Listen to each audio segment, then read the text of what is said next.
Hamıya salam. 2025-in sertifikasiya imtahanına baxırıq. Birinci sualda correct numeral, düzgün numeral olan cümləni seçməliyik və burada D variantı düzdür. 1/3 of America's rivers have changed color since 1984. Burada əsas məsələ 1/3, 1/3 deməkdir.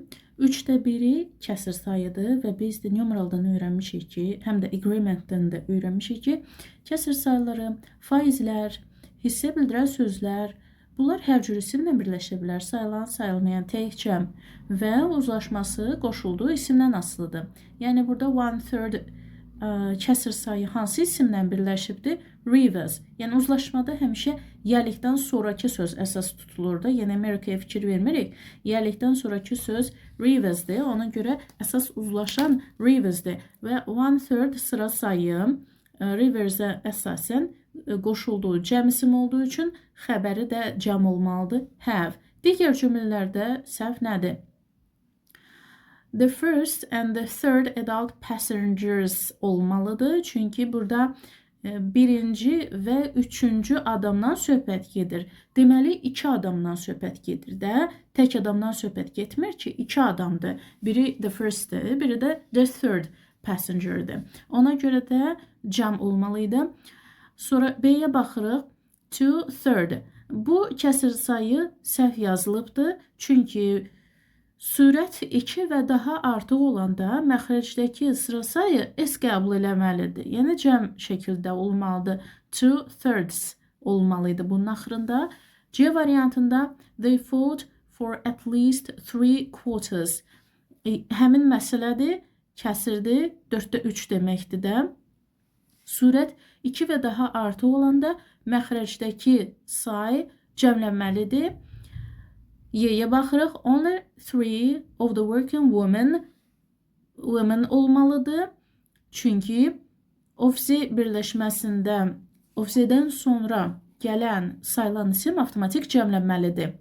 Və xəbər də cəm olmalıdır. Çünki bu qadınlardan üçü nəzərdə tutulur deyə xəbər avtomatik cəmlənməli idi. Yəni burada isim də səhvdir, xəbər də səhvdir. İkinci sual. Choose the correct form of the verb. Feilin düzgün forması. Peter, your hair has grown long. You must have it cut. Burada Peter müraciət olunan şəxsi bildirir. Yəni xitabdır. Deyir ki, saçın uzanıbdır. You must, sən gərək kəstirəsən. Have it cut olur. Must'dan sonra yenə modaldır. Modalın qoşulduğu feil hər hansısa şəkilçi qəbul edə bilməz. Yəni must has ola bilməz. Ona görə bu həzlərə çıxmalıyıq. Sonra artıq causative məsələsinə diqqət eləməliyik. Have it to cut niyə səhvdir? Çünki have plus obyekt plus participle to olmalıydı. Getdi. To lazım deyildi burada. Get it to cut. Burada da get plus obyekt plus participle to olmalıydı. To'ya ehtiyac yox idi. Amma get'in bir düsturu da var ki, orada to götürür. Nə vaxt götürür? Əgər şəxsdən söhbət gedirsə, get somebody to cut. Yəni arada adamın, şəxsin adı çəkilməlidir ki, getdən sonra till infinitiv gələ bilsin. Burada saçdan danışır. Yəni it əvəzliyi hair ismini ifadə edir.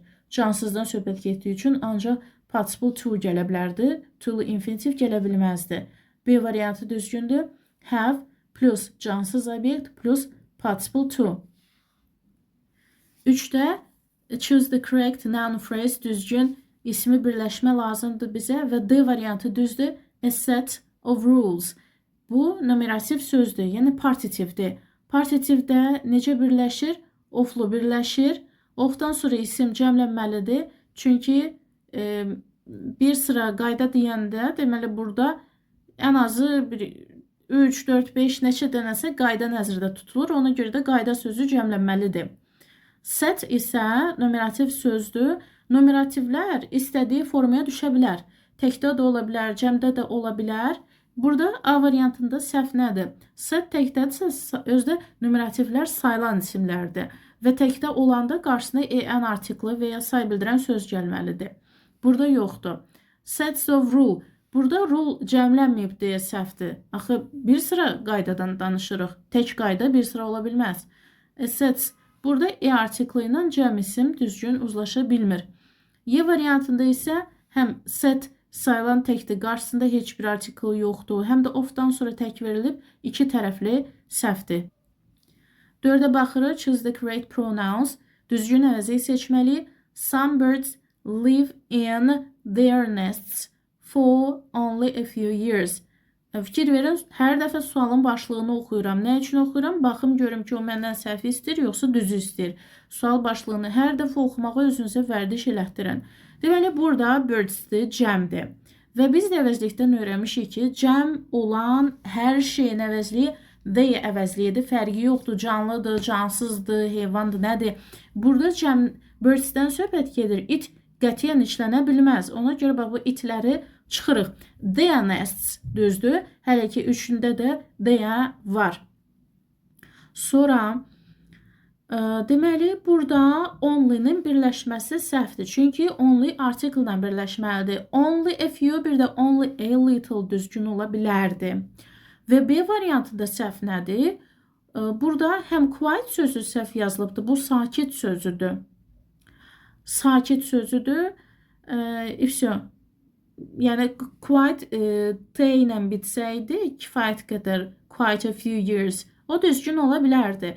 Burada quite sakit sözü kimi yazılıb. Yəni bu sifətdir. Bu quantifier deyil. Ona görə də işlədə bilməyəcək. 5-ə baxırıq. Choose the correct quantifiers. Düzgün quantifierləri seçməli. English has borrowed so many words from other languages. Birbaşa cavabı qoydum yerinə.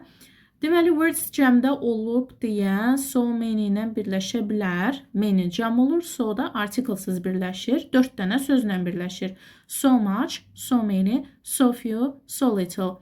Languages cəmdir, other cəmlə birləşə bilər. Other əvəzliyindən sonra sayılan cəm və sayılmayan tək isim gələ bilir. Digərlərində problem nədir? Words cəm olduğu üçün so much-la birləşə bilmir. A lot-un of-u yoxdur deyə isimlə birləşə bilmir. Such many birləşməsi səhvdir. Çünki such quantifierlərdən yalnız a lot of-la birləşə bilər. Such little və such a little isə quantifier deyil, o sifətdir, balacadır. Languages cəm olduğu üçün another ilə birləşə bilmir. Another cəmlə yalnız nə vaxt birləşə bilər? Arada say gəlirsə, another 5 languages olsaydı düz ola bilərdi. Ona görə cavab oldu yalnız Y variantı. 6-ya baxırıq. Choose the correct sentences in the possessive case. Düzgün yəlik halı seçməli və B variantı düzdür. The Browns' new cottage is behind the hills. Deməli, soyadın qarşısında Z artiklı gəldiyi üçün soyad ailəni bildirir və cəm formada işlənir. Ondan sonra yəlik qəbul eləyir. New cottage. Buradan problem yoxdur new sözündən, çünki yəliyin arasına sifətlər girə bilir, yəliyin arasına participle'lar da girə bilir, çünki participle deyil, təyin rolunu oynayır və təyinlər yəliyi korlamır. Digərlərində problem nədir? A variantında apostrof S-dən sonra ing gəlibsə tez xəbər axtarmalıyıq. Xəbər var bu cümlədə? Yox, xəbər yoxdur. Deməli, bu elə özü xəbərdir. Onda bu yəlik olmadı. Əgər ing-dən sonra xəbər olsaydı, onda biz deyərdik ki, hə, burada xəbər var da, deməli bu apostrof S yəlik götürülə bilər. Amma bir daha deyək, ing-dən sonra xəbər yoxdursa, deməli bu ing-li hissə elə özü xəbərdir. Is working, yəni zamandır. Zaman bərabərdir xəbər. Xəbər bərabərdir zaman. Bu düsturu unutmayın. C variantına baxırıq. The windows glass is dirty. Oxuyanda bizə düz gəlir, elə bilirik ki, hər şey əladır. Amma ümumilikdə isimlər ki var, yəni həyatda, ailə, məişətdə gördüyümüz bu əşyaları apostroflarla yəliyə salmamalıyıq. Onlar of-la düzəlməlidir. Yəni düzdür, biz öyrənirik ki, bəzən cansızları apostroflarla yəliyə salmaq olur. Amma bunu da gündəlik işlətdiyimiz şeylərdən verməsək yaxşıdır. Göy cisimləri o cür apostrofla yəliyə düşür. Daha universal anlayışlar, daha böyük miqyasda ifadə olunan isimlər, daha universal isimlər onlar. Yəni göy cisimləri, ulduz filan, bunlar yəliyə apostroflarla düşə bilər. D variantına baxırıq. My brother-in-law's work. Bu yanlışdır. Çünki bu 4 dənə söz var. Brother, sister, mother-in-law. Bunlarda heç vaxt law sözü s qəbul eləməməlidir. Apostrof qəbul edib sonra s gəlməlidir. Heç vaxt law sözünə s yapışdırmamalıyıq bu mürəkkəb sözlərdə. Y variantına baxırıq. According to the tomorrow's weather. Tomorrow, yesterday, nə bilim, today bu kimi sözlər qətiyyən cəmlənə bilməz. Onlar tək yeliyə düşməlidir. Necə ola bilər ki, sabahı cəmləyək? 2 dənə sabahımız ola bilməz ki, 1 dənə sabahımız var, bir dənə bugünümüz, bir dənə də dünənimiz var. Bu sözlər heç vaxt cəmlənmir. 7-yə baxırıq. Identify the type of the given clause. Bu cümlənin, budağının adını tapmalıyıq. Students work hard so that they can pass the exam. Deməli, budağı düzgün tapmaq üçün ən birinci addımımız başla budağı kəsib ayırmaqdır. Və biz necə öyrənmişik? Belə öyrənmişik ki, bağlayıcı ilə başlayan yer budaq cümlə başlayır deməkdir. Ona görə bağlayıcı ilə başlayan yerdən cümləni kəsirik. Oxuyuram ki, so'ya çatıram və deyirəm so that burada bağlayıcıdır. Ona görə bağlayıcıdan kəsirəm. Yəni, başla budağı ayırdım. The students work hard.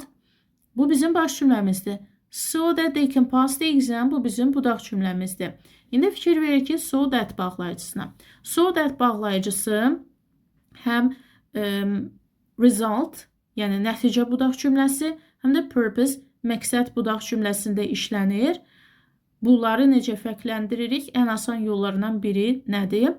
Budağın içində əgər modal feil görürüksə, onda məqsəd olur. Görürsünüz, can pass. Burada modal var. Yəni, so that budağında modal feil görürüksə, bu adlanır adverbial clause of purpose. Məqsəd budaq cümləsi və cavab olur D variantı. So that-in tərcüməsi də ondan ötürü ki, deyirik. Onda cümlə qəşəng məna verir bizə. Şagirdlər çox çalışır ondan ötürü ki, imtahanı keçə bilsinlər. Görürsünüz, can pass, keçə bilsinlər və keçə bilmək üçün. Burada deməli aldadıcı variant kimi burada dəyişdim, result qoydum. Result nəticə budaq cümləsidir. Nəticə budaq cümləsi olsaydı orada modal olmazdı. 8-ə baxırıq. Choose the degree of the adjective. Sifətin dərəcəsini seçməliyik. Though she is a daughter of a rich businessman, she is one of the greediest people I have ever seen. Burada gəlin yoxlayaq. Deməli, artiklı var, businessman var. Artiklla ismin arasına adi dərəcədə girə bilər, müqayisə dərəcəsi də girə bilər. Burada richest gəlin çıxar, çünki üstünlüklə artiklı olmayacaq. The richest businessman ola bilərdi. Hələ ki B-nə çıxmışıq, gəlin ikinci boşluğa baxaq. İkinci boşluqda I have ever seen. Have ever üstünlüyün göstəricisidir. Üstünlüyün göstəricisi olduğu üçün Y variantında üstünlük yoxdur deyə çıxırıq. D variantında üstünlüyün artiklı yoxdur deyə çıxırıq.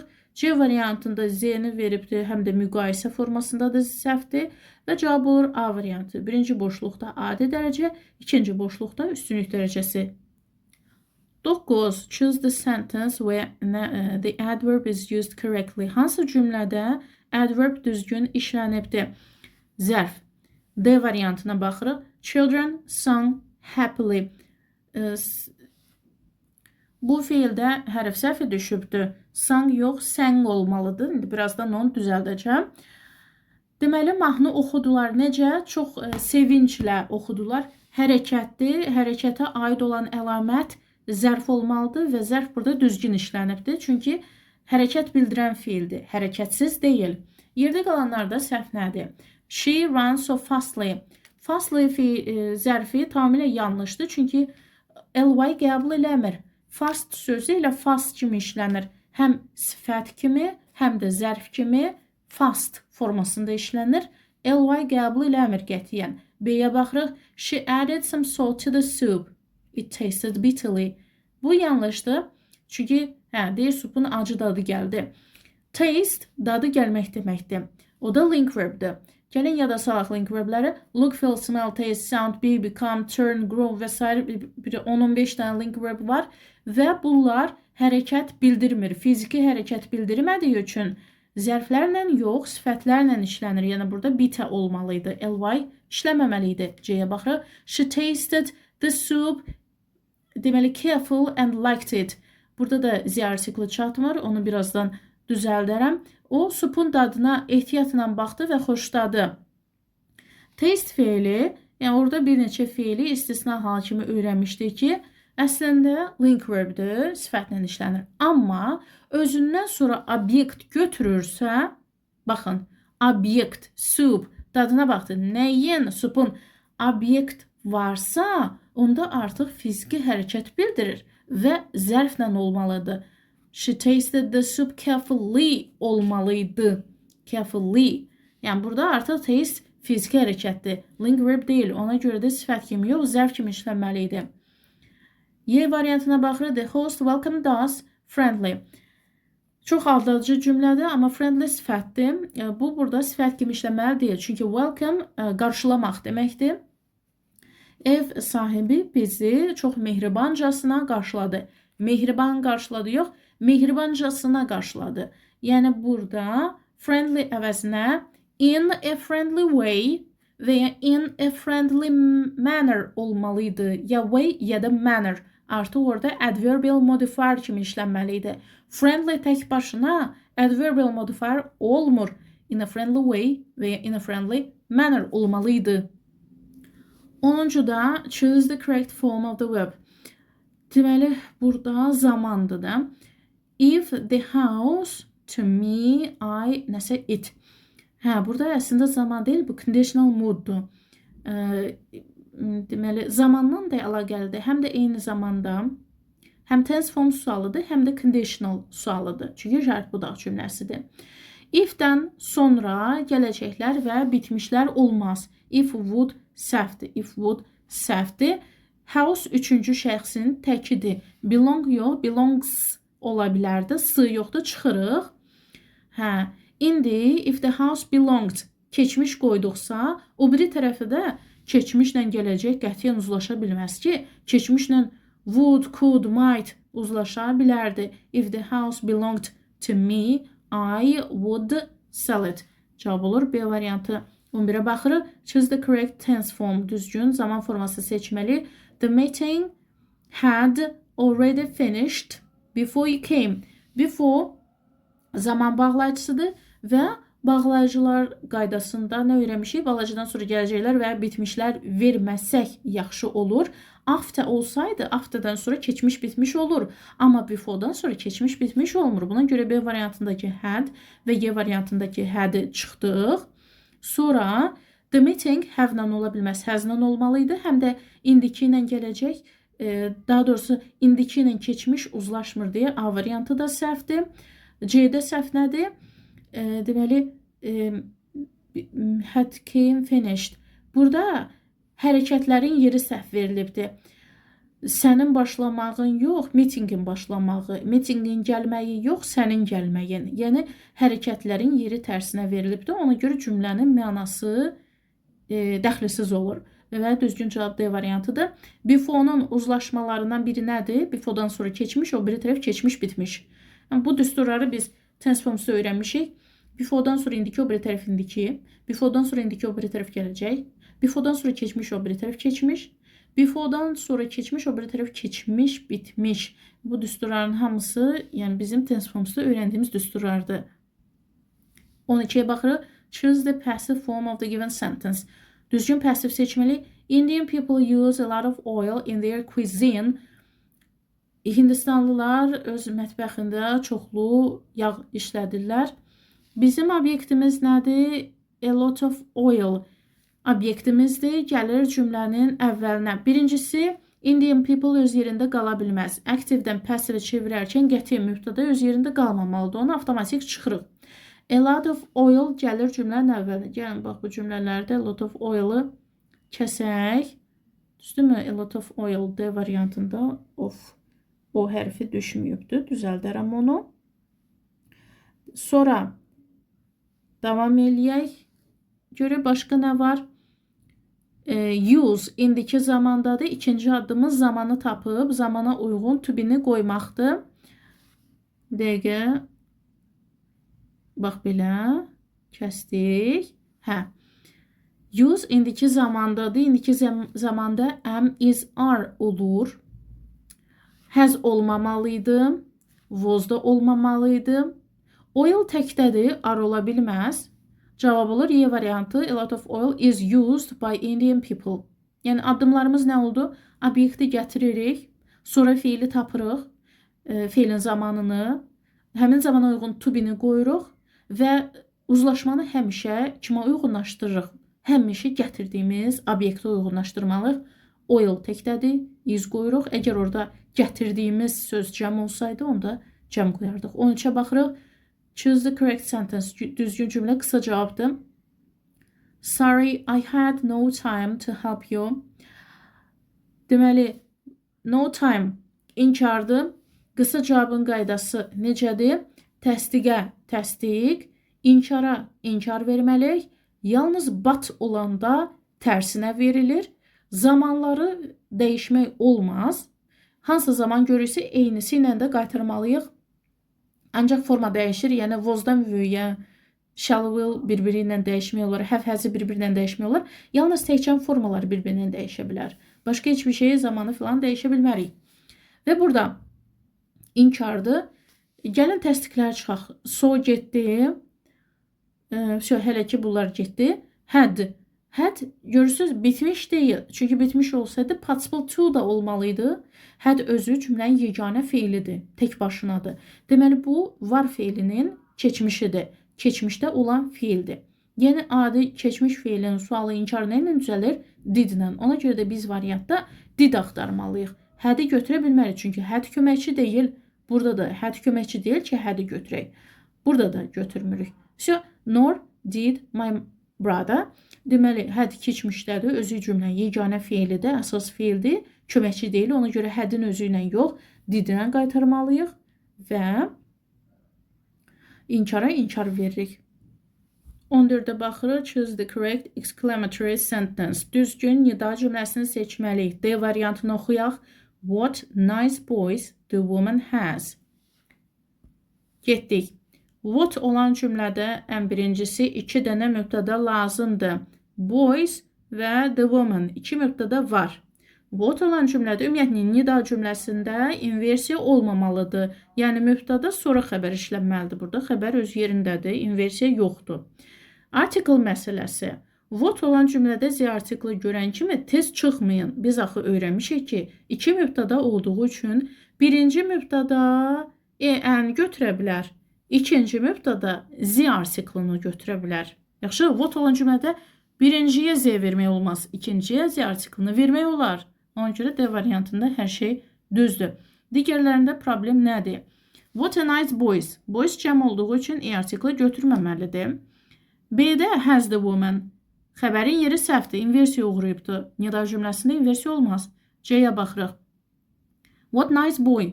Boy burada sayılan tək isimdir, E artiklı yoxdur deyə yanlışdır. Y-yə baxırıq. What nice the woman has the boys. Burada nə problem var? 2 mübtədadır və dedik ki, what olan cümlədə birinci mübtəda Z artiklı götürə bilməz, ikinci mübtəda Z artiklı götürə bilərdi. 15-ə baxırıq. Which of the given sentences are not simple? Bu cümlələrdən hansı simple deyil, yəni sadə deyil. Sadə deyilsə deməli mürəkkəbdir də. Mürəkkəb cümlənin əsas göstəricisi nədir? 2 mübtəda 2 xəbərin olmasıdır. Birinci, ikinci cümlədə 2 mübtəda 2 xəbər var. Birə baxırıq. I went to the bed early because I felt. Tapdıq. 2 mübtəda 2 xəbər deməli bu mürəkkəbdir. Götürdük. Sadə deyil. 2-yə baxırıq. A person is happy. A person is bir mübtəda xəbər. When everything is under control. İkinci mübtəda xəbər. 1-dən 2-ni götürdük. 3-ə baxırıq. She said bir mübtəda xəbər. Sorry after understanding her mistake. Başqa mübtəda xəbər yoxdur. Deməli bu simpledır. 4-ə baxırıq. Because of the bad weather we cancelled. Bir mübtəda xəbərdir. Başqa mübtəda xəbər yoxdur. Və salam. Cavab olur 1-dən 2, 3, 4-ü götürmürük. Getdi. 16-ya baxırıq. Convert the following sentence from the reported speech into the quoted speech. Burada vasitəsiz nitqdən vasitəliyə çevirəcəyik. Deməli, baş cümləmiz asked keçmişdədir. Deməli, budaqdakı hissə keçmişə uyğunlaşmalıdır. Peter bu qızın müraciət elədiyi şəxsdir. Ona görə də o artıq bizim obyektimiz olacaq. Why don't you choose this book? Deməli, why sual sözüdür. Ona görə də o artıq bizim bağlayıcımıza çevrilir. She asked Peter why he didn't choose that book. Burada nə dəyişdi? Don't keçmişin təsirindən didn't olur. Diddən sonra gələn feil öz başlanğıc formasına işlənir. Choose. This book isə keçmişə uyğunlaşıb that book olur. Yerdə qalan variantlar niyə səhvdir? A-ya baxırıq. She asked Peter why əvəzlikdə yoxdur. Həm də does keçmişə uyğunlaşmayıbdır. B-də she asked Peter why didn't he? Burada inversiya yanlışdır. Çünki baxın, dırnağın içində sual cümləsidir. Ona görə sual cümləsinin tələbi ilə inversiya baş verir. Köməkçi don't mübtədadan, yəni you-dan əvvələ keçir. Amma biz dırnaqlı hissəni açanda artıq sual cümləsi yox, nəqli cümlə yaradırıq. Baxın, cümlənin axırı nöqtədir, yəni nəqli cümlədir. Ona görə də bütün sual əlamətləri getməlidir. Bütün köməkçilər öz yerinə qayıtmalıdır. İnversiya lazım deyil bizə. D-yə baxırıq. She said Peter. Burada said to Peter olmalıdır. Yaxşımı? Say to ilə işlənir. Bu söz öndə öyrəndiyimiz qaydadır. Say to, talk to, speak to, explain to. Bunların hamısı danışmaqla əlaqəlidir və hamısı to ilə işlənir, amma tell to-suz işlənir. Y variantında she asked Peter why he doesn't. Burada does zamana uyğunlaşmayıb deyə səhvdir. 17-yə baxırıq. Choose the correct subject-verb agreement. Düzgün mübtəda xəbər uzlaşmasını seçməliyik. A variantı düzdür. Visiting all temples is my sister's hobby. Burada temples bizi aldatmamalıdır. Çünki mübtəda temples deyil. Cümlənin əvvəli ing ilə başlayır. Yəni gerunddur. Mübtədamız gerunddursa, gerundun xəbəri təkdə olmalıdır. Visiting is hobby. Visiting is mübtəda xəbər. Mübtədamız ya gerundla ya infinitivlə ifadə olunanda xəbər təkdə olur. Yerdə qalanlarda səhv nədir? B-də the number of teams have increased from 1 to 4. The number of ifadəsi ismi cəm olsa da xəbəri tək olmalıdır. Burada xəbər cəm verilib deyə yanlışdır. A number of people was injured in the explosion. A number of ifadəsi isim cəm, xəbər də cəm olmalıdır. Amma burada xəbər təkdir. Someone at the stables are looking after the horses every day. Stable tövlə deməkdir. Burada sözünlü ifadə görürük. Sözünü qaydasına əsasən necə öyrənmişdik? Sözünüdən əvvəlki söz uzlaşır. Sözündən əvvəlki söz someone-dır, törəmə. Törəmələrin xəbəri təkdə olur. Bunu hələ əvəzlikdən öyrənmişik. Yəni, ən əvvəlki dərslərdən bilirik. Törəmənin xəbəri tək olmalıdır deyə burada are-ın işlənməsi yanlışdır. Y variantına baxırıq. Swimming and reading a book is my favorite activity. Burada gerund görürük. Amma demişik ki, əgər 2 dənə mübtada and-lə birləşirsə, yəni həmcins mübtada olursa, xəbər cəm olur. Məsələn, 2 dənə əvəzlikdir, 2 dənə isimdir, 2 dənə infinitiv, 2 dənə gerund. Bunlar özdə ayrı-ayrı hərəkəti bildirən gerundlardır. Biri üzməkdir, biri də oxumaqdır. Tamamilə fərqli aktivitini bildirən gerundlardır. Yəni, 2 dənə anlayışdır bunlar. 2 dənə fərqli anlayış olduğu üçün bunların xəbəri tək yox, cəm olmalıydı. 18-də choose the correct conjunction, düzgün bağlayıcı lazımdır. It is raining, yağış yağır. We should postpone the picnic. Biz pikniki təxirə salmalıyıq. Postpone təxirə salmaqdır. Bu söz yəni sinif sözlərində var. Əgər bu sözü bilməsək, onda bağlayıcını seçmək bizim üçün çox çətin olacaq. Yağış yağmaq və pikniki təxirə salmaq. İkisi də mənfi məsələlərdir. Yağışın yağması mənfidir və buna görə də biz pikniki postpone eləməliyik. Yəni, postpone eləməyimizdən səbəb nədir? Yağış yağması. Elə bir bağlayıcı qoymalıyıq ki, səbəbi bildirsin. Görə və üçün. O da since. Since bağlayıcısının bir neçə mənası var. Biri falan vaxtdan bəridir, biri də görə və üçündür. Yəni səbəb bağlayıcısı kimi işlənə bilir. Since it's raining, yağış yağdığına görə, yağış yağdığı üçün biz gərək pikniki təxirə salaq. Though baxmayaraq deməkdir. Qarşılaşdırma bağlayıcısıdır. Also da qarşılaşdırma bağlayıcısıdır. Bunları qoysaydıq, bir tərəf mənfi olanda o bir tərəf müsbət olur. So, buna görə də deməkdir. Amma buna görə də bağlayıcısı cümlənin əvvəlində yox, iki fikrin arasında olmalıdır. Məsələn, it's raining, so we should postpone the picnic. Yəni, so'nun işlənmə yeri iki fikrin arasındadır. But'ın da işlənmə yeri iki fikrin arasındadır. Yəni, bir fikir, sonra but, sonra ikinci fikir. Amma ki, but qarşılaşdırma mənası verdiyi üçün yenə də bizim cümləyə uyğun gəlmir. 19-da complete the given sentence cümləni tamamlamalıyıq deyə və it tipli ifadələrlə. Birincisi fikir verək ki, much noise sayılmenisim kimi verilibdir. Deməli, xəbər təkdə olmalıdır. A variantında word cəmdir, B-də də word cəmdir. İkinci tərəfdə a noisy place yenə də təkdir. Ona görə ikinci tərəfdə də cəmlər varsa çıxarıq. Hələ ki, yerdə qalanlarda çıxmağa nəsə yoxdur.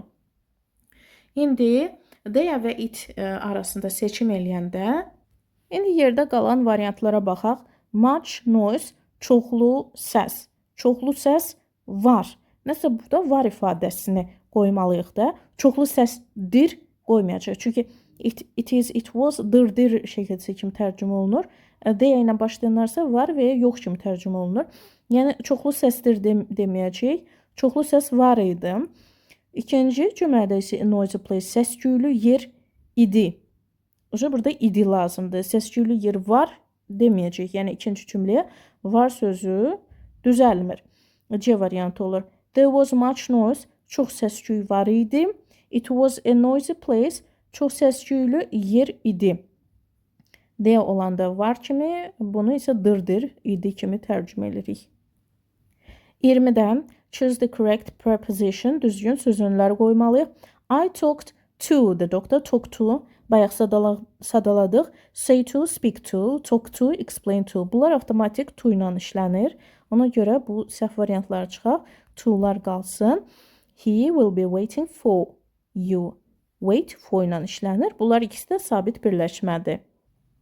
21-də choose the synonym of the underlined word. Her abrupt decision made everyone shocked in the office. Onun belə bir qərarı. Abrupt sözü 6-cı sinif sözdür. 6-cı sinifin 3-cü unitində materialımızda var sinif sözlərində. Baxa bilərsiniz.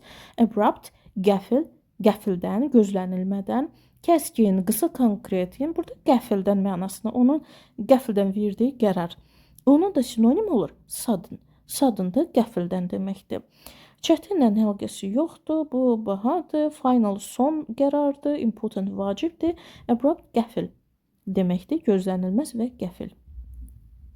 O da olur sudden. 22. Which idiom can complete the given situation? Situasiyamızı hansı idiom tamamlaya bilər? I just hate to throw out good food. Mən qidanı atmağı heç sevmirəm. Yəni ki, yaxşı qidadır, yəni xarab olmuş qida deyil ki, normal, yəni yeyilə biləcək qidadır və bunu atmağı xoşlamıram. Buna hansı uyğun gəlir? Waste not, want not.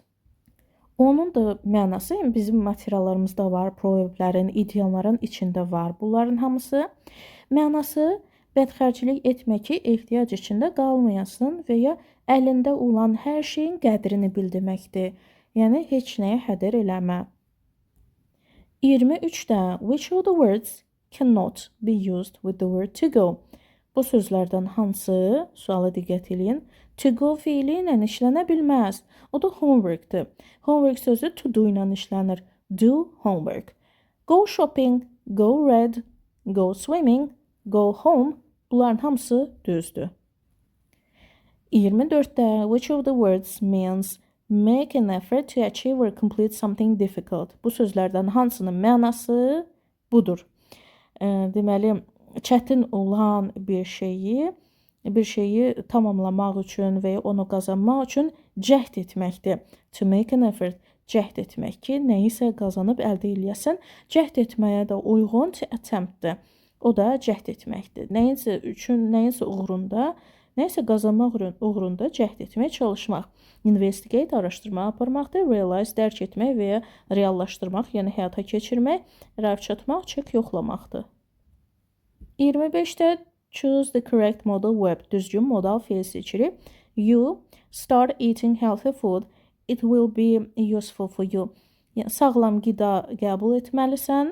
Bu sənin üçün çox xeyirli olacaq.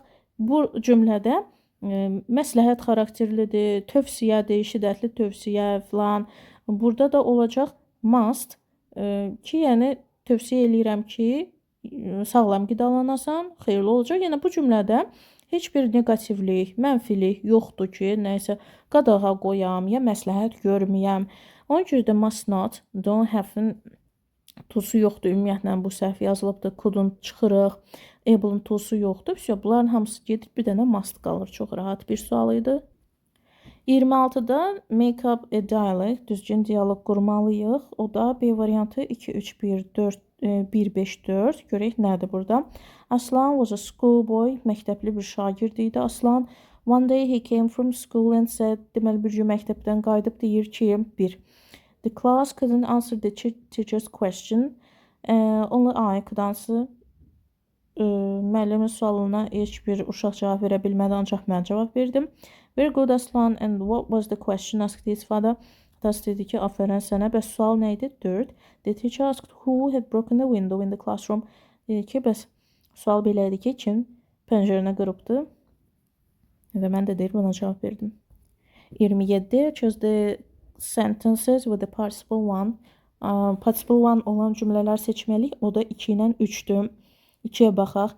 The scientists doing research found a new species of bacteria. Burada fikir verin. Scientists mübtadadır, found xəbərdir. Okay. Deməli isimdir. Scientist isimdən birbaşa əvvəl və birbaşa sonra gələn ing. Əgər hansı sualına cavab verirsə, yəni təyin rolundadırsa, o participle'dır. Alimlər yeni bakteriya növü kəşf etdilər. Hansı alimlər? Araşdırma aparan alimlər. İsimdən birbaşa sonradır və hansı sualına cavab verdi? Hansı alimlər? Filan alimlər. Sonra 3-ə baxırıq. Singing loudly, she woke the baby up. Yüksək səslə oxuduğuna görə o uşağı oyatdı. Cümlənin əvvəli ing ilə başlayır. Biz deyirik ki, adətən cümlənin əvvəli ing ilə başlayanda, məsələn, o gerund ola bilər, əgər mübtada rolundadırsa və belə olan halda özündən sonra xəbər gəlir. Amma burada bu ing-dən sonra xəbər gəlməyibdir. Bu ing-dən sonra fikir verin nə gəlib. Bu ing-dən sonra mübtada xəbər gəlibdir. Gördünüz? Bir daha düzgün xətt deyim. She woke the baby up. Mübtada xəbər gəlibdir. Deməli, ing-dən sonra başqa mübtada xəbər gəlirsə, bu qətiyyən gerund ola bilməz. Bu participle one-dır. Bundan diqqətli olun. Əgər gerund olsaydı, orada xəbər gələrdi. Amma participle-dan sonra mübtada xəbər gəlir. 1-dən 4-ü niyə götürmürük? Baxaq onlara da. The doctor advised me to stop eating. Stop. Hərəkətin başlanğıcı, davamlılığı, sonluğunu bildirən feillərdən sonra gələn ing gerund adlanır. Bu gerunddur. 4-də Mother noticed the broken vase on the table. The broken vase. Bu participle'dır. Amma one deyil, two-dur. Yəni buna da diqqətli olun. Hansı vaza? Qırıq vaza. Artiklın ismin arasına girən və belə də deyə bilərik. İsimdən birbaşa əvvəl və ya birbaşa sonra işlənib əlamət bildirən sözlər participle olur. Prosta diqqət eləmək lazımdır. Bu participle to-dur. Bu participle-dur, amma to-dur. Ona görə də götürə bilmərik one-an sualında to-nu. İndi mətn suallarımız gəldi. Birinci suala baxırıq ki, the passage is mainly about. Mətn nə haqqındadır? Əgər sualımız budursa, hələ ki mətni tam oxumaya ehtiyac yoxdur. Çünki mətnin nə haqqında olduğu ilk birinci, uzaq başa ikinci cümlədən bilinir. Və hələ mətni tam oxumamış, elə əvvəlini oxuyuram ki, pain medicines work in different ways to help relieve pain. Yəni ağrı kəsici maddələr, dərmanlar relieve pain ağrını aradan qaldırmaq üçün fərqli formalarda işə yarayır. Yəni fərqli cür hərəsi fərqli formalarda ağrını aradan qaldırır. Deməli, mən artıq başa düşdüm ki, bu mətn ağrı kəsicilər barədə olacaq. Ağrı kəsicilərin fərqli ağrı kəsmə yolları barədə danışacaq. Gördünüz, sadəcə əvvəlini oxudum və buna uyğun variant tapıram ki, the way pain medicines work. Ağrı kəsici dərmanların hansı yolla, nə formada işlədiyi barədədir. Yəni necə işə yaradığı barədədir. Yəni hansı ağrı kəsici hansı formada ağrını kəsir. Məsələn, nervous system barədə mən ilk cümlələrdə bir məlumat görmədim. Nervous system indi biraz yəni aşağılarını oxuyanda görəcəyik ki, hardasa yəqin ki, ortalardadır da. Different types of pain relievers, types. Burada növləri barədə, amma ilk cümləni oxuyanda hansı növlərin adı çəkildiyi yazılmayıbdır. Yəni orada növləri sadalamayıbdır.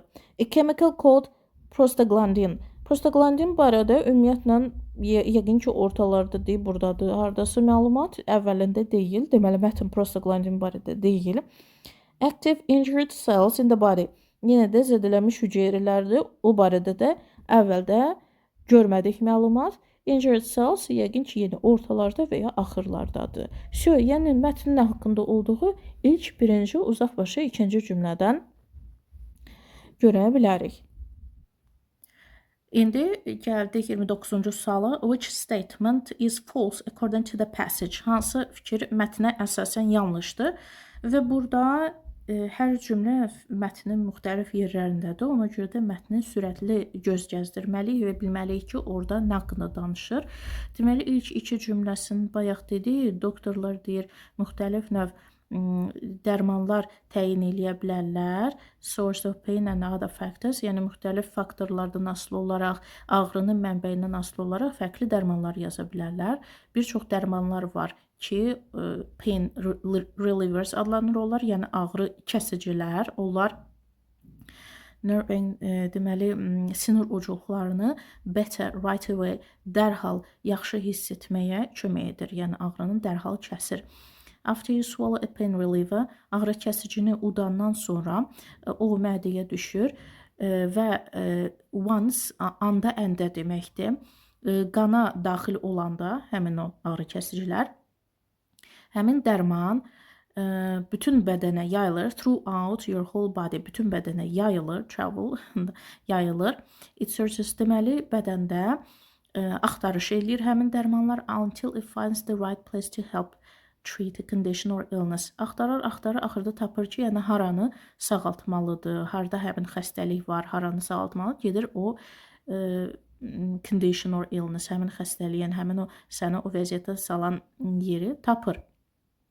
İndi ikinci abzasda görə nə haqqında danışır? Bədəndəki hüceyrələr zədələnəndə həmin hüceyrələr bir kimyəvi maddə buraxır, o da prostaglandin adlanır. Deməli, prostaglandin nədir? Hüceyrələrimiz, zədəli hüceyrələrimizin buraxdığı maddədir. Okey, bunu tapdıq, çünki suallarda bir neçə dəfə adı çəkilibdir.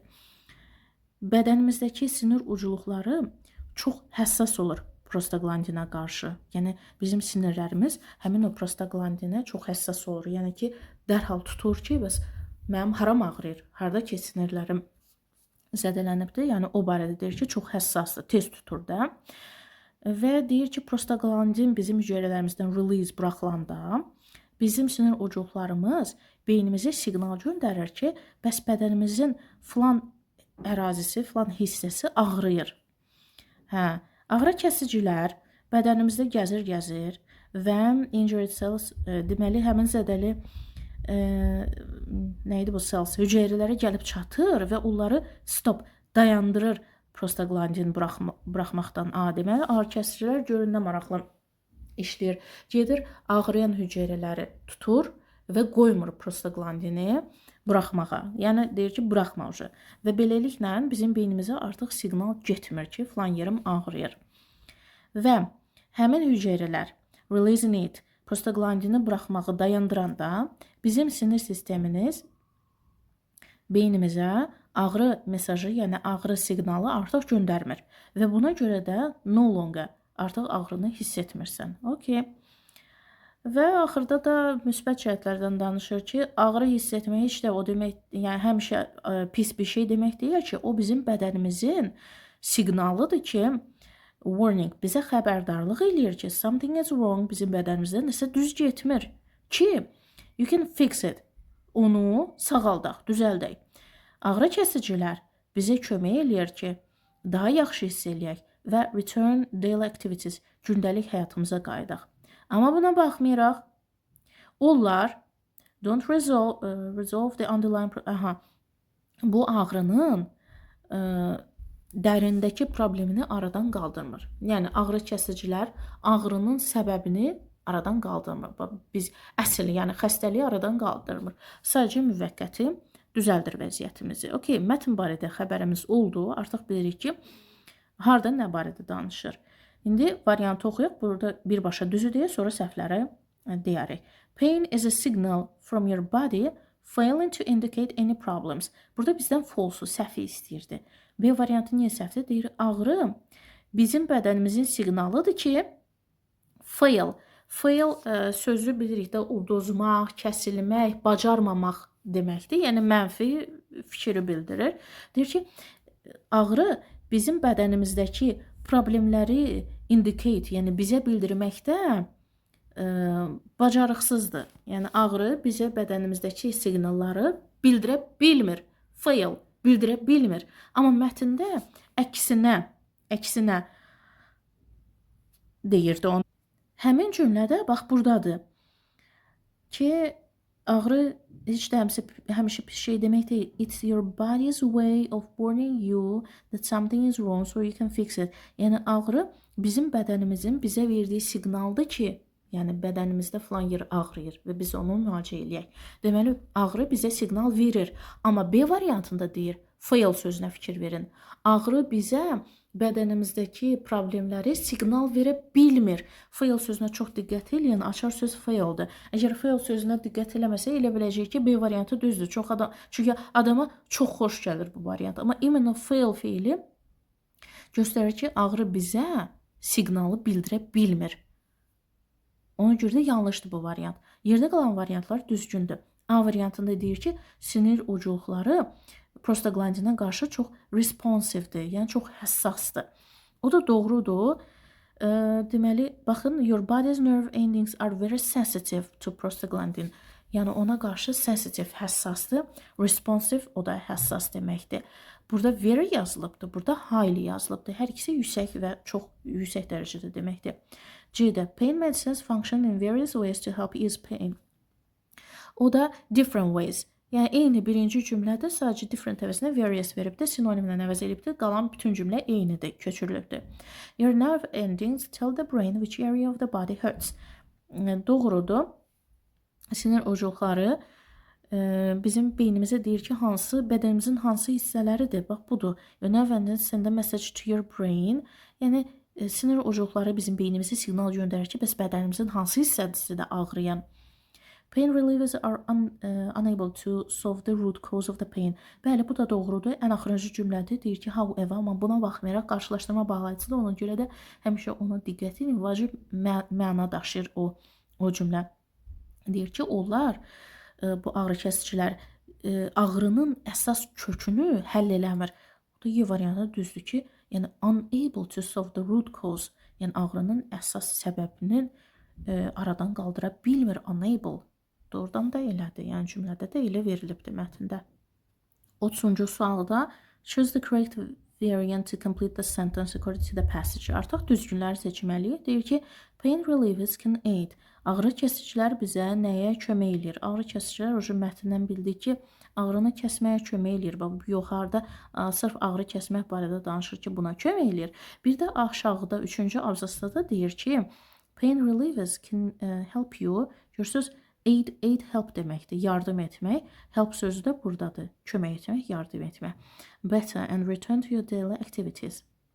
Deməli, burada götürəcək 1, significantly improving how you feel, yəni hisslərimizi də necə hiss etdiyimizi improve eləyir, yaxşılaşdırır. Düzdürmü? Help you feel better. Feel better. Görürsünüz? Feel better. Daha yaxşı hiss eləmək. Burada nə yazılıb? Feel, improve. Improve da yaxşı hiss eləməkdir. Və 4-ü götürürük. Allowing you to resume your normal life. Resume davam etmək deməkdir. Davam etmək. Burada da daily activities nədir? Yəni gündəlik həyatdır da. Gündəlik həyatına davam etmək, gündəlik həyatına qayıtmağa kömək eləyir. Götürdük 1 ilə 4-ü. 2 ilə 3-ü niyə götürmürük? Delivering pain message to the brain.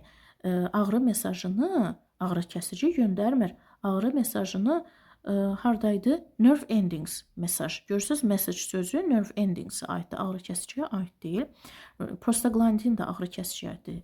Prostaglandin sinir şeyə aid idi. Cells. Qoy görüm hardadır? Injured, damaged, they result, release, prostaglandin. Bu kimə aiddir? Cells. Yəni hüceyrələr göndərir prostaglandini. Ağrı kəsici prostaglandin buraxmır. Yaxşımı? Bunu da götürdük, tapdıq. 31-ci suala baxırıq. What is the passage mainly about? Mətn nə haqqındadır? Nə haqqındadır sualları necə tapırıq? İlk cümlədən. Astrology is an ancient belief that studies how the positions of stars and planets affect human life. Yəni cümlə mübtədası astrologiyadır.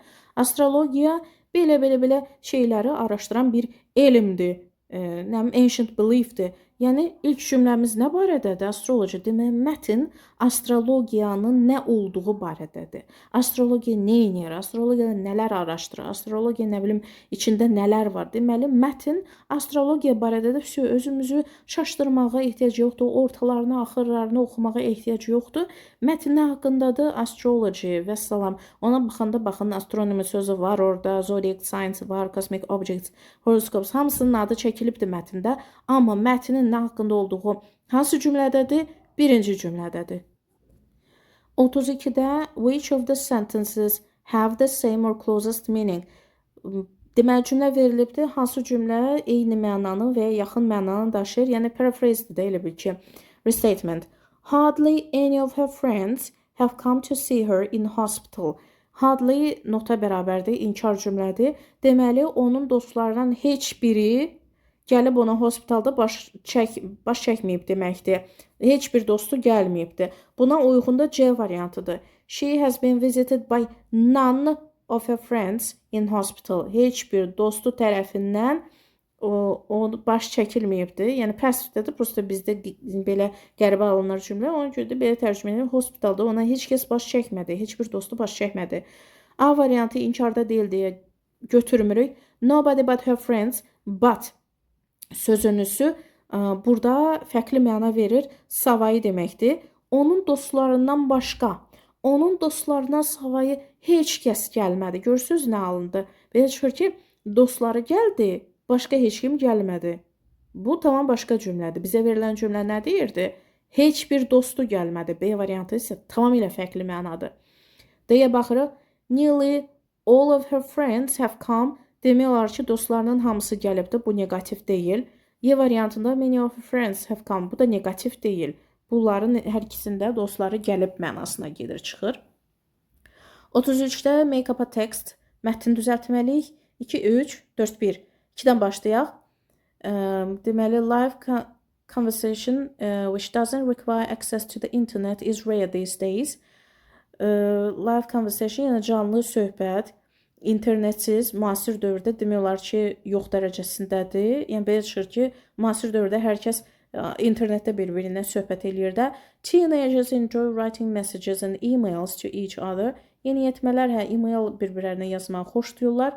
4. Most of them prefer to spend their spare time telefonlarında vaxt keçirməyi xoşlayır. Bir də 1. If they go on like this, go on davam eləmək. Əgər məsələlər belə davam eləsə, they will lose art of communication face to face. Get-gedə cəmaət arasında üzbəüz münasibət qurmaq, söhbət aparmaq qabiliyyəti də itəcək. Deməli, burada nəyə fikir veririk? Birincisi, elə bir cümlə seçməliyik ki, orada əvəzlik olmasın. Məsələn, Z əvəzliyi, yəni 1 ilə başlamayacaq mətnimiz, most of them 4 ilə başlamayacaq mətnimiz.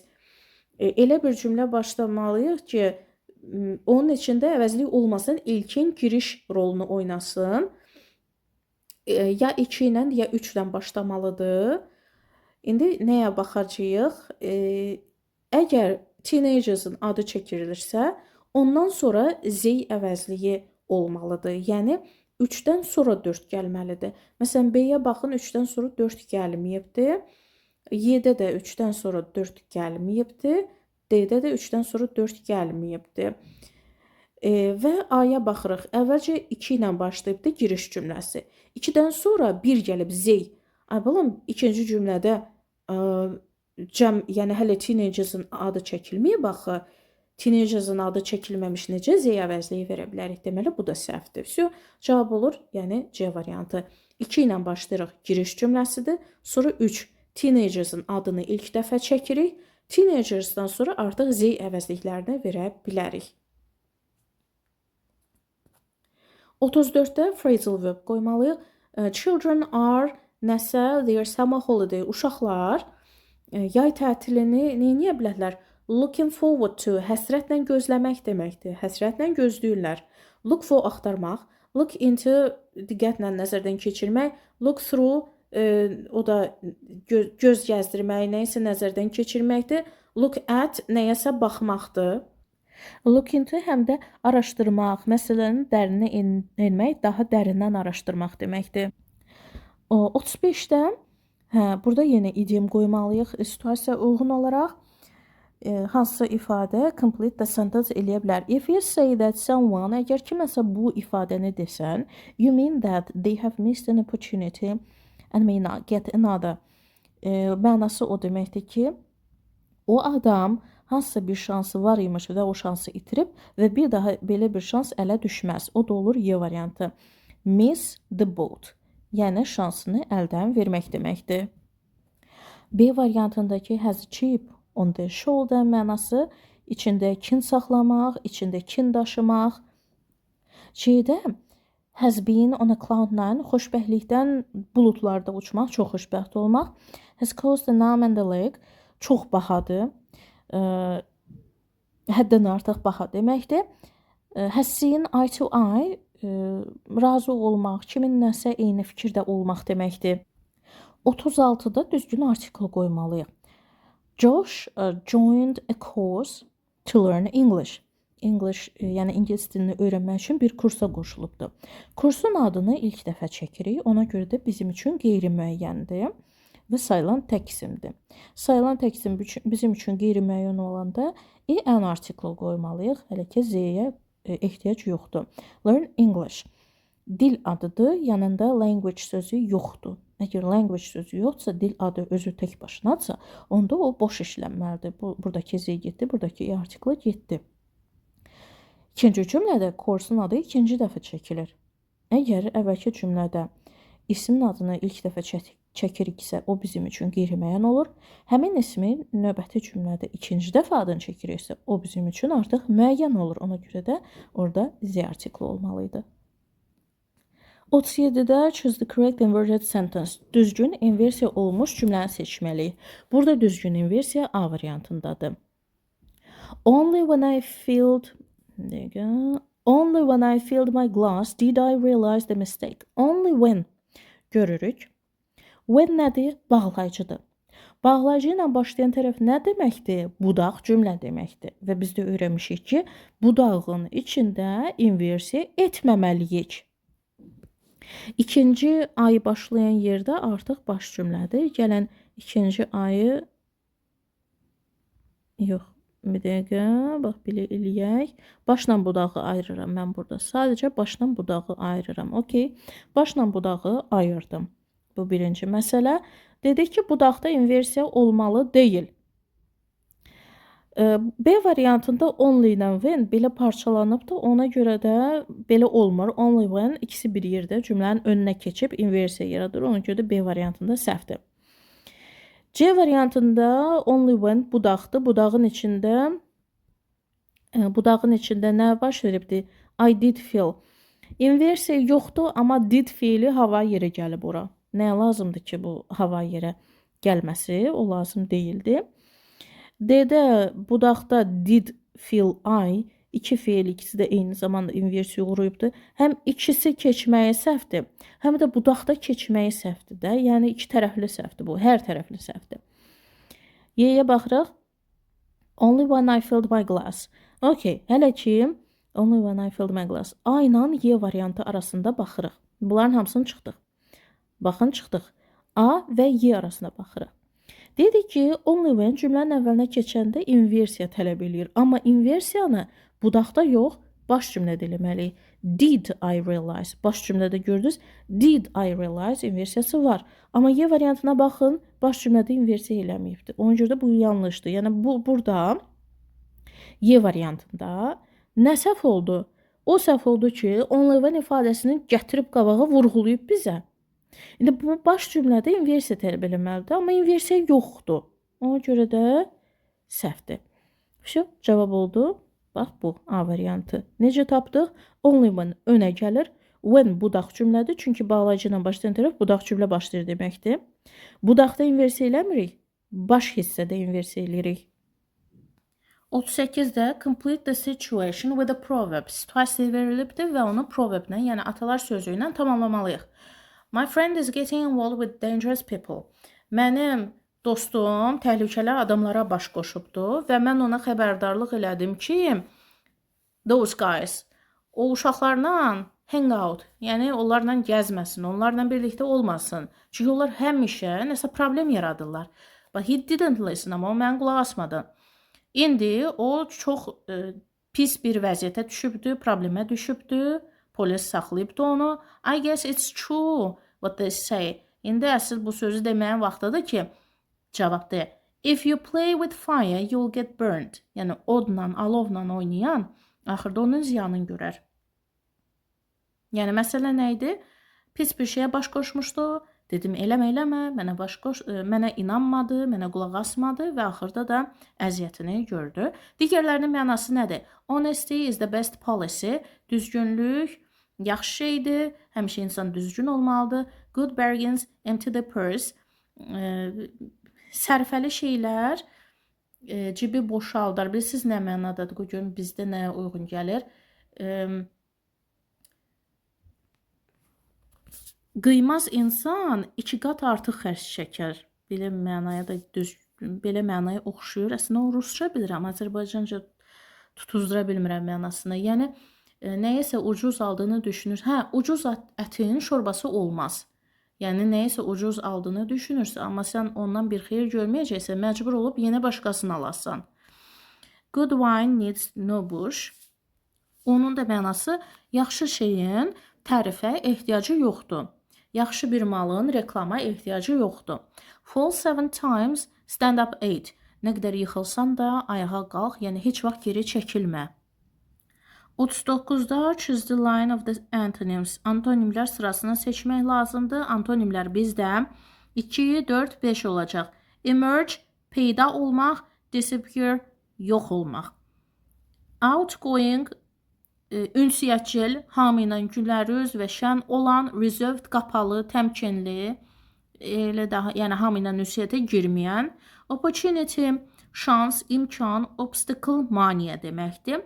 Digərləri nədir? Humiliate, alçaltmaq, offend, o da xətrinə dəymək, təhqir etmək, alçaltmaq, bunlar sinonim gedir. Significant və crucial ikisi də vacib, əhəmiyyətli, önəmli deməkdir. Bunlar da sinonimdir. 40-da complete the situation. Situasiya sualıdır, tamamlayırıq hansısa cümlə ilə. Deyir ki, bahalı paltar dükanına girmisən dostundan. O da ki, bilmir ki, hansı geyimi alsın. A very long time trying to decide. Çox uzun vaxt çəkir də onun qərarlaşdıra bilmir. Və 3 dənəsinin arasında qalıbdır. Onların arasında hansını seçsin bilmir.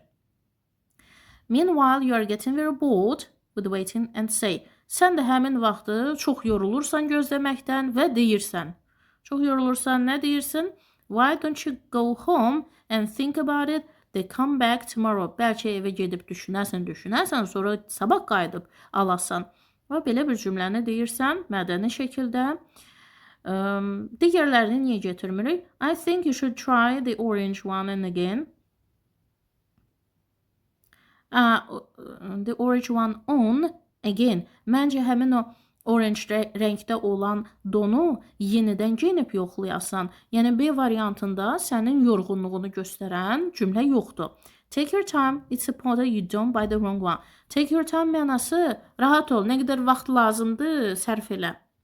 Burada da tamamilə tərs cümlədə axı sən öz yorğunluğunu bildirməliydin. Yorğunluğu bildirən cümlə. Burada isə deyir ki, take your time, rahat ol, nə qədər vaxt istəyirsən sərf elə deməkdir.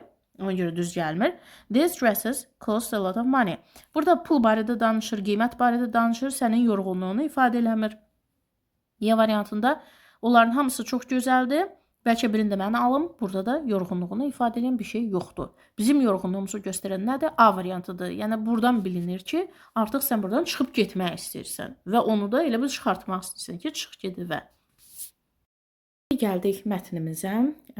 İlk cümləsini oxuyuruq. Görürük ki, mətn dinosaurs barədədir. Yəni əsas diqqətimiz dinosaurun üzərindədir. Baxmayaraq ki, burada birds-in adı çəkilir və ya digər heyvanların adı çəkilir. Əsas məsələ birinci cümlədədir.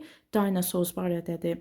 Bütün mətn bax bunların üzərində qurulubdur. Ümumi məlumat alırıq. Deyir ki, dinozavrlar adətən boz rəngli canlılar kimi təsvir olunur. Çünki bugünkü dövrdə böyük heyvanlar var. Məsələn, rhinos, hippos, elephants. Onlar da boz rəngdədir. Bu heyvanlar cannot see colors, yəni bax bu heyvanları deyir, indiki zamanda verib görürsüz cannot, yəni bu heyvanlar rəng görə bilmirlər. Əgər heyvanlar öz gözləri ilə, yəni rəngləri görmürlərsə, həmin heyvanların öz rəngləri də do not have bright colors, parlaq rənglərdə olmur.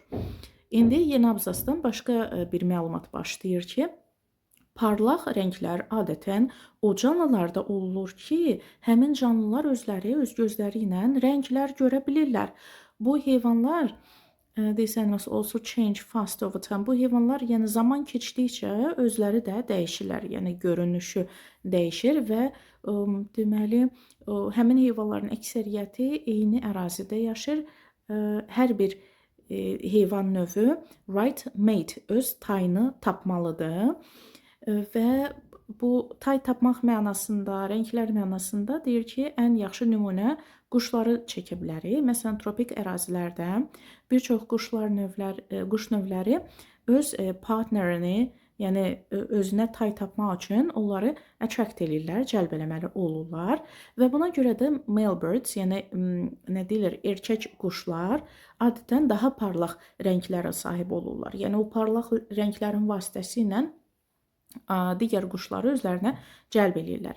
Yenə abzas başlayır. Yenə də dinosaur'a qayıdır ki, bəs görən dinozavrlar rəngləri görə bilirdilərmi? Deyir, dinozavrların hal-hazırda ən yaxın, daha doğrusu qohumu, yəni ən yaxın hesab olunan qohumu birds and crocodiles'dır. Və bunların hər ikisi də həm birds, həm də crocodiles indiki dövrdə, görürsünüz, indiki zamanda verir ki, yəni onlar rəngləri görürlər. Və buna görə də düşünürük ki, probably, çox güman ki, dinozavrlarda keçmişdə rənglər görülmüşlər. Yəni, birds-ə uyğun olaraq, birds-ə bənzədilərək düşünürlər ki, yəqin ki, bunlar da, yəni dinozavrlarda rənglər görülmüşlər. Və sonuncu abzasda deyir ki, biz dəqiq bir şey deyə bilmərik dinozavrlar barədə, amma çox güman ki, onların da fərqli-fərqli rəngləri var imiş. Axırıncı cümlə, güman cümləsidir, yəni dəqiqlik yoxdur.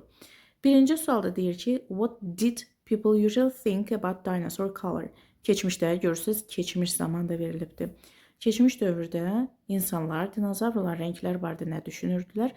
Rənglər barədə elə ilk cümlədə verilib ki, dinozavrların boz rəngdə təsvir olunması çox yayılıbdır. Səbəb də budur ki, bugünkü dövrdə elephantlər, rhinolar, hippolar da boz rəngdədir. Yəni, böyük heyvanlardır, dinozavrlar da böyük imiş və belə uyğunlaşdırırlar, bir-birinə oxşadırlar. Deyirlər ki, bunlar bozsa, yəqin onlar da boz imiş. Ona görə də D variantı götürür ki, they were grey like large animals today. Onlar boz idi, necə ki, bugünkü dövrdəki böyük heyvanlar. Birinci və ikinci cümlə, bax bu cümlələrin ümumiləşmiş versiyasıdır, D variantı. Deyə bilərsiniz ki, bəs məsələn, axırıncı abzasda dinozavrların çoxlu rəngləri barədə güman var cümləsi, güman cümləsi var, amma bizə verilən sual hansı zamandadır? Keçmiş zamandadır. Görürsünüzmü? Yəni keçmişdə. Birinci cümləyə baxın. Deməli, qoy görüm. Yəni burada onların keçmişdə, qoy görüm hardadır. Yəni burada keçmiş barədə düşüncələrdir. Amma axırıncı cümlədə sadəcə gümandır və indiki zamana aiddir. Yəni sonradan fikirləşiblər ki, bəs bunların qohumları quşlardır, yəqin ki, onlar da çox rəng görürmüşlər. Yəni usually deyil. Bu sadəcə probably-dir. Yəni gümanı bildirir. Ona görə axırıncı cümləni ora qata bilmərik. Yəni bizə lazımdır. Keçmişdə insanlar necə düşünürdülər? Keçmişdə düşünürdülər ki, onlar boz olubdu. Çünki indiki heyvanlara oxşuyurlar. Yekə heyvanlara oxşuyurlar. O biri variantları niyə götürmürük? Tropical birds. Tropical birds cümləsini tapaq. Hardasa, bax, buradadır tropical birds. Yəni bu abzasda fikir verin. Dinozavrların adı heç çəkilmir. Bu abzas başdan ayağa yalnız və yalnız quşlar barədə danışır.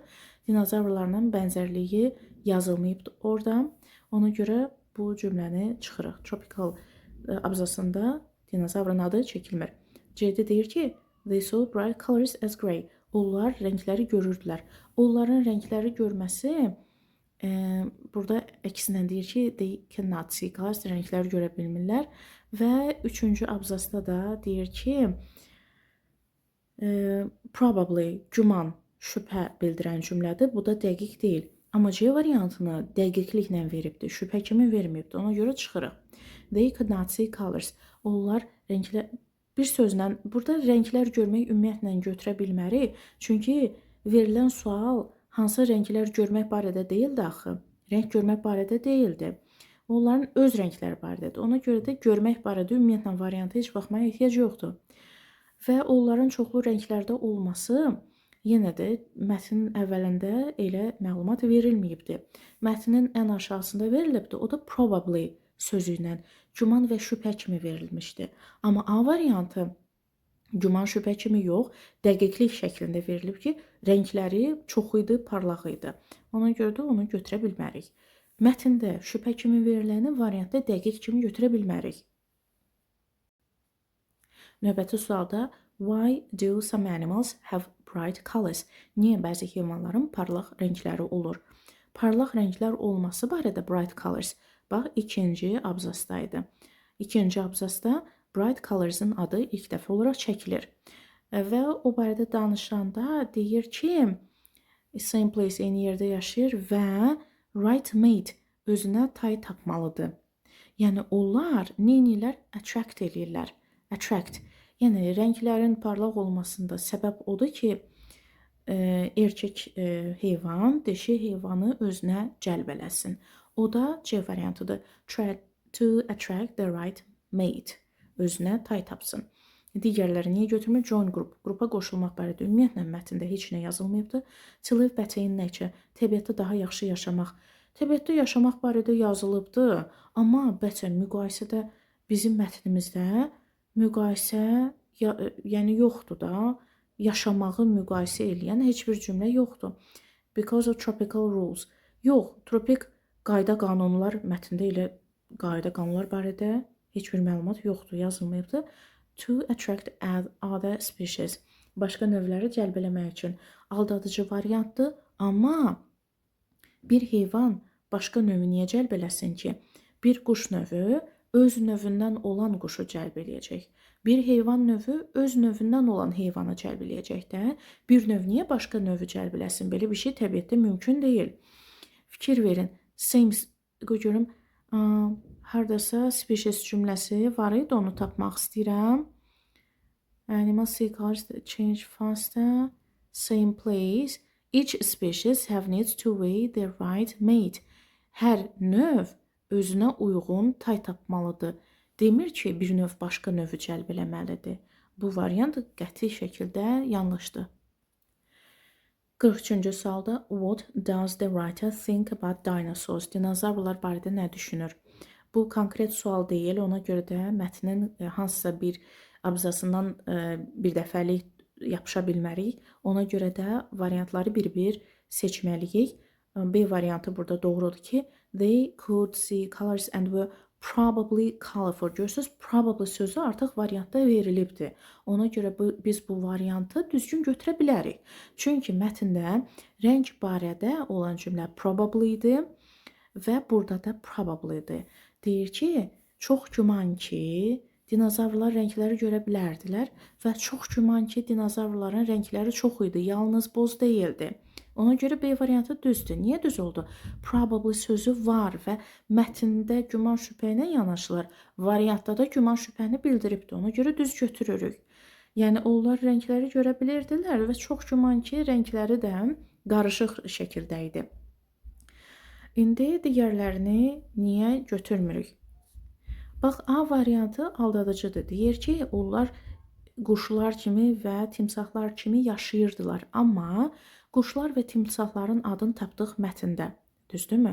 Amma quşlar və timsahlar cümləsində yaşamaq barədə bənzərlik yoxdur. Onlar necə müqayisə olunub, necə bənzədilibdir?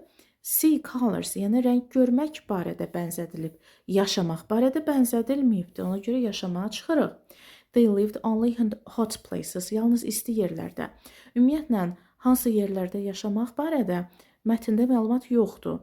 Yəni, isti yerlərdə ya soyuq yerlərdə yaşayırdılar, elə bir məlumat yoxdur. D variantında, they were very intelligent. Onların bilikləri barədə, ağılları, dərrakəsi barədə mətndə ümumiyyətlə heç bir məlumat yoxdur. Y variantında, they were very different from each other. Onlar bir-birindən çox fərqlənirdilər. Dinozavrların fərqlənməsi yoxdur.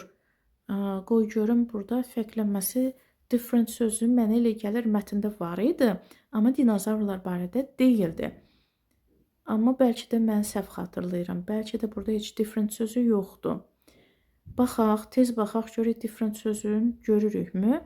Burada different yox, əksinə same place var. Different sözü yoxdur. Bəlkə də ümumiyyətlə bu abzas quşlar barədədir. Bura heç baxmaq lazım deyil. Burada dinozavrlar barədə heç nə yoxdur. Ona görə də ora baxmırıq. Yerdə qalan abzaslarda dinozavrların bir-birinə fərqlənməsi barədə məlumat görmürəm. Ona görə bunu çıxırıq. 44-cü suala baxırıq. Correct conditional seçməliyik. Düzgün şərt cümləsi. Y variantı düzgündür. If he hadn't been in the woods at that particular time, he wouldn't have witnessed the suicide. Burada if-dən sonra keçmiş bitmiş olanda o biri tərəfi də should have, would have, could have, might have veririk. Bu öyrəndiyimiz, əzbərlədiyimiz düsturlara əsasən doğrudur. Yerdə qalanları niyə səhvdir? A variantı. If-dən sonra birbaşa would verilmir. B variantında if he weren't in the woods, he hasn't. Bu nədir? Burası were-dür, burası has-dir. Belə olmur axı, if cümləsində bu tərəfdə has işlənə bilməzdi, had ola bilərdi. C-yə baxırıq. If he wasn't in the woods at the particular time, he ought not to witness. Yəni bu ought işlənməməli idi də burada. Düstura əsasən, yəni konkret 4-5 dənə düsturdur da, if-dən sonra keçmiş, o biri tərəf keçmiş. If-dən sonra keçmiş, o biri tərəf keçmiş, bitmiş. Yəni belə götürük də. O biri tərəfə would, could, might, bəzən də should düşə bilər. Digər sözləri o biri tərəfə işlətmirik. D-yə baxırıq. If he has. Bu da səhvdir, çünki if-dən sonra has gəlmir. Had gələ bilərdi. 45-də complete eləməliyik cümləni. I didn't want to share the house with her anymore. Mən artıq onunla bir evdə qalmaq istəmirdim. Ev bölüşmək deyəndə, yəni onunla bir evdə qalmaq istəmirdim deməkdir. Cümləmiz keçmişdədir və elə bir cümlə seçməliyik ki, həm keçmişlə uzlaşsın, həm də mənası düz gəlsin. D variantı götürük. As I had lost my confidence in her after the last incident. Çünki axırıncı dəfə baş verən hadisədən sonra mən ona olan inamımı itirdim. Didn't want keçmiş, had lost keçmiş bitmiş. Düzgün uzlaşdı. Deməli, nəsə baş veribdir də, bu qız nəsə pis iş görübdür. Ona görə də ona olan inamım, etibarım itibdir və onunla bir yerdə qalmaq istəmirəm. Digərlərin niyə çıxırıq? A variantında, since the day I had a terrible quarrel with her, Elə bilirik ki, filan vaxtdan bəri, elə hiss edirik güya variant düzdür, amma məna düz olsa da zaman uzlaşması səhvdir. Çünki əgər sincedən sonra keçmiş sadə verilirsə, onda bu tərəf indiki bitmiş olmalı idi. Sincein uzlaşması nə tələb eləyir? Özündən sonra keçmiş sadə, o biri tərəf indiki bitmiş. Bizdə indiki bitmiş yoxdur, ona görə də since götürə bilmirik. B variantında unless she never picks up. Bax, burasına qədər oxuyan kimi dərhal bu varianta çıxırıq. Çünki biz bağlayıcılar dərsində öyrənmişik ki, unless və until özündən sonra yalnız təsdiq yazılır. İnkar yazılmır. Amma tərcüməsi inkar olur. Burada özündən sonra inkar yazılıb deyəm. Yanlışdır. B variantını çıxdıq. Yerdə qalan variantları isə, məsələn, C variantını əslində mood cəhətdən çıxa bilərik. Niyə? Çünki if she hadn't kept on treating me as if I were her maid, as if güya ki sanki deməkdir. Bunu da mooddan öyrənmişik ki, daha doğrusu conjunctiondan öyrənmişik ki, as if və as though mood yaradır. Və əgər cümləmiz keçmişdirsə və bizdə də 2 dənə keçmiş var. Baxın, didn't want və had kept, hadn't kept 2 dənə keçmiş var. Əgər cümləmiz keçmişdədirsə, onda moodu biz bir adım geri atmalıyıq. Yəni burada və yox, had been olmalıydı. Yəni keçmiş bitmiş. Həm moda görə çıxa bilərik, həm də ki, elə mənaya görə də çıxa bilərik. Çünki mənası düz gəlmir. Gəlin tərcümə eləyək. If əgər deməkdir də. Əgər o mənlə qulluqçu kimi, xidmətçi kimi davranmasını davam etdirməsəydi, mən onunla bir yerdə qalmayacaqdım. Nəsə belə qəribə bir şey alınır, düzgün çıxmır. If bağlayıcısı burada iki tərəfi bir-birindən bağlaya bilmir. Mənasız və məntiqsiz bir cümlə alınır. Y variantında provided, C-nə çıxdıqda, Y-yə baxırıq, provided she didn't listen to her music so loudly while I was studying. Bax, burada da provided bağlayıcısı tərəfləri bir-birinə mənaca birləşdirə bilmir. Tərcümə eləyək. Mən onunla bir yerdə qalmaq istəmirdim. Bir şərtlə ki, əgər ki, o mahnıya möhkəm qulaq asmasaydı, əgər mən dərs oxuyanda. Deməli, mən dərs oxuyanda o mahnıya möhkəm uca səslə qulaq asmasaydı, mən onunla bir yerdə, qulaq asmaq şərti ilə mən onunla bir yerdə qalmaq istəmirəm. Qulaq asmaq şərti ilə görürsünüz. Yəni, provided bağlayıcısı bu cür 2 dənə mənfi fikri bir-birinə uyğunlaşdıra bilmir. Bu gərək belə olardı ki, bir provided şərti bildirir də. Əgər o mahnıya möhkəm qulaq asmasaydı, mən onunla bir yerdə qala bilərdim. Bax, belə olmalıydı. Yəni, bir tərəf mənfi olsa da, bir tərəf müsbət olmalıydı. Burada hər iki tərəf mənfi çıxır. Ona görə də provided bağlayıcısı birləşdirə bilmir.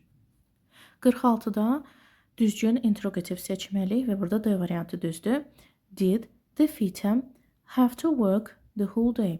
Have to modalının sualı dudaz didlə olmalıdır. Ona görə bu düzdür. Digərlərinə baxırıq. A variantı.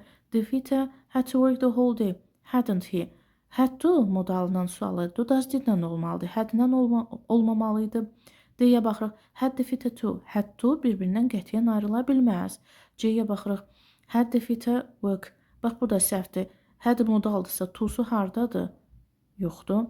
Y-yə baxırıq. Did the fitem has to. Did gələndən sonra has qala bilməzdi. Have olmalıydı. 47-yə baxırıq. Choose the correct sentence with the complex object.